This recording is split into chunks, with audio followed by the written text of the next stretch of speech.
It's time for the American people to declare independence from every last COVID mandate. We have to tell this band of hypocrites, tyrants, and racists that we're done with having them control our lives, mess with our children, and close our businesses. We're moving on from COVID. Whether they like it or not, we're moving on.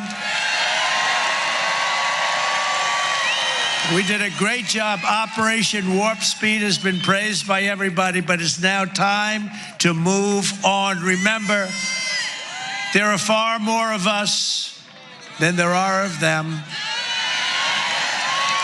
That's true. The Canadian. Not in the official vote count. Just want to do that quick fact check there.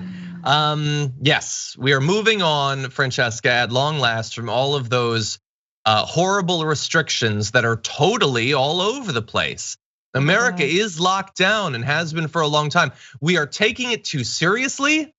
Everyone is just taking it too seriously. Francesca. I can't go to a restaurant right now or a movie theater. It's barred for everyone's safety.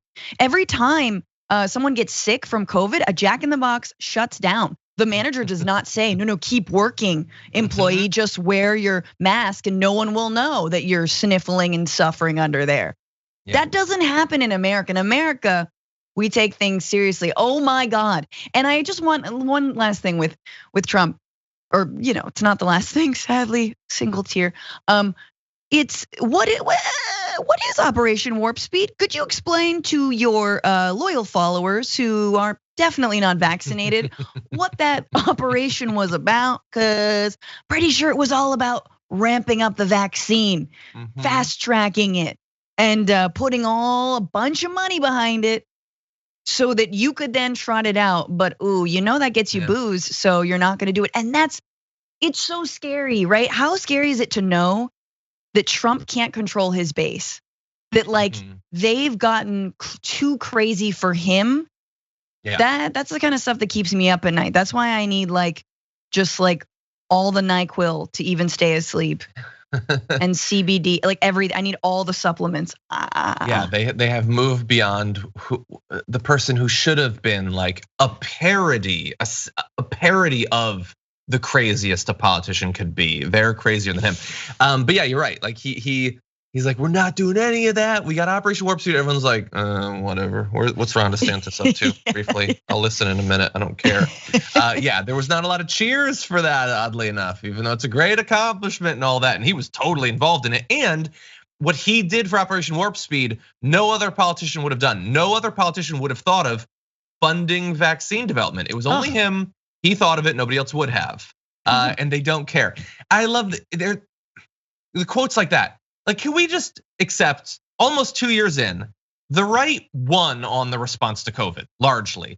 They had control for the first year. They stopped basically anything serious from being done, any significant ramping up of the supply chain, availability of masks and tests.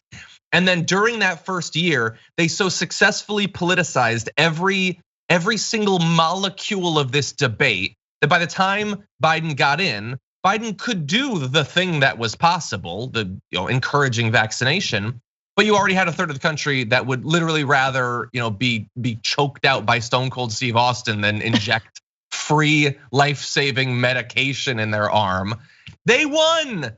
There was a real lockdown in America for 9 days, and it was 2 years ago. They won. And they have never forgiven us for it ever since. They've been so angry for 2 years about having won. You're free to die, and many of you have exercised that option. Why aren't you happier about this? Think about all your dead relatives that were happy to have died because they didn't want to take this seriously. Of course, we're joking. I wish that they had. I don't want a single one of them to die, but they got their way and they've just not been happy ever since.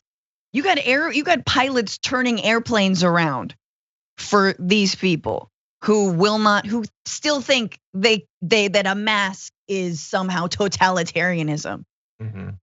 Which is my favorite story of the year thus far. A pilot just being like, I'm gonna turn this plane around.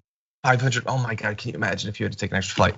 By the way, I did want to fact check one more thing, because if the last 5 or 6 years has proven anything, it is that fact checking Donald Trump to ensure that people have accurate information will save America. Anyway, he says that COVID's done, we're moving on, we're done with it.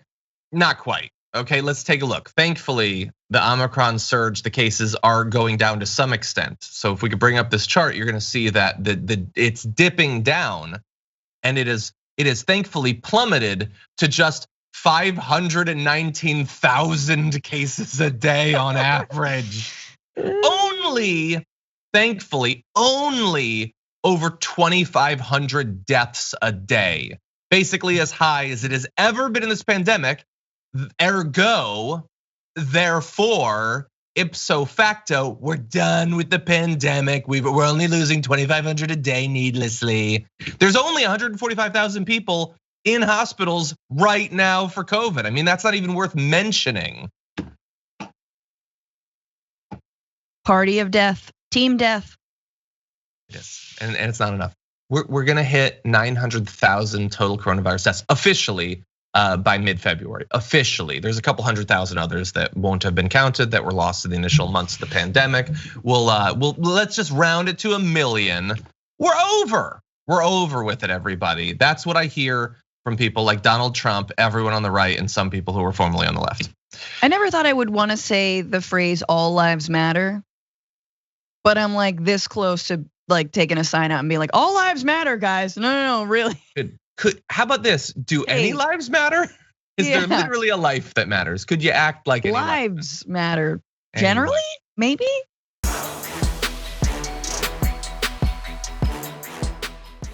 Check out the Damage Report podcast each day, wherever you get your podcasts, whether Pocket Casts or Stitcher or iTunes.